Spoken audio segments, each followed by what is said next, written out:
Okay. A widow's dilemma. There is a dilemma facing the young widows of the church. What is it, you ask? It is the fact that in 1 Timothy 5:14 the scripture says that they are to get remarried, and there is simply not enough men in the church for this.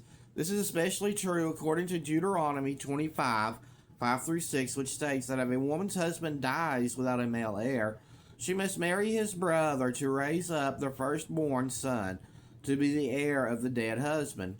So what is the solution to this dilemma? First, let's look at the possible solutions and their problems. And finally, we will look at the only logical solution to it.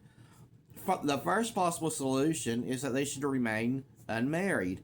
The problem with this solution is that Jesus makes it clear in Matthew 19:10-12 that celibacy is a calling that only a few has, and for those who are not called to be celibate, especially the young widows, it is a violation of 1 Timothy 5:14.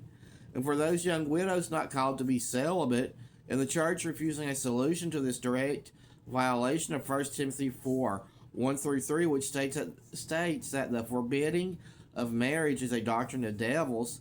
So for most remaining young widows, celibacy is not an option.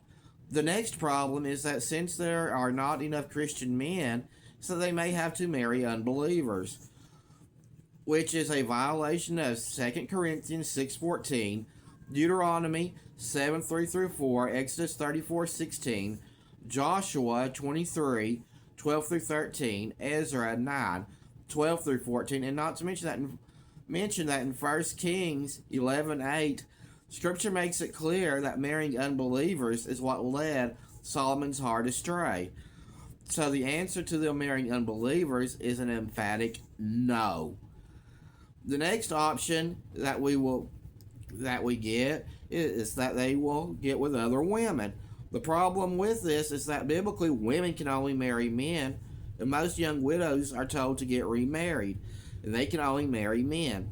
Now, before we get into the solution, let's discuss Deuteronomy 25:5-6, which says that if a woman's husband dies and they don't have a male heir, that she must marry his brother, and the firstborn son is the heir of the dead husband, which in the new covenant that would include his Christian brothers and exclude any non-Christian biological family, since she is not to be unequally yoked.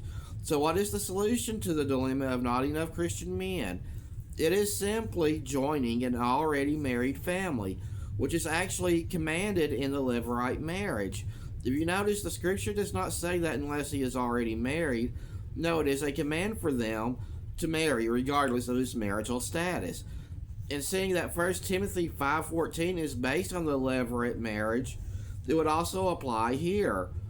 And to deny them the ability to do this would be a violation of 1 Timothy 4:1-3, which states that refusing to allow to marry is a doctrine of devils. Now, if any viewers have any other solutions to this dilemma, reply them below with explanations and scriptural references, and there will be a discussion.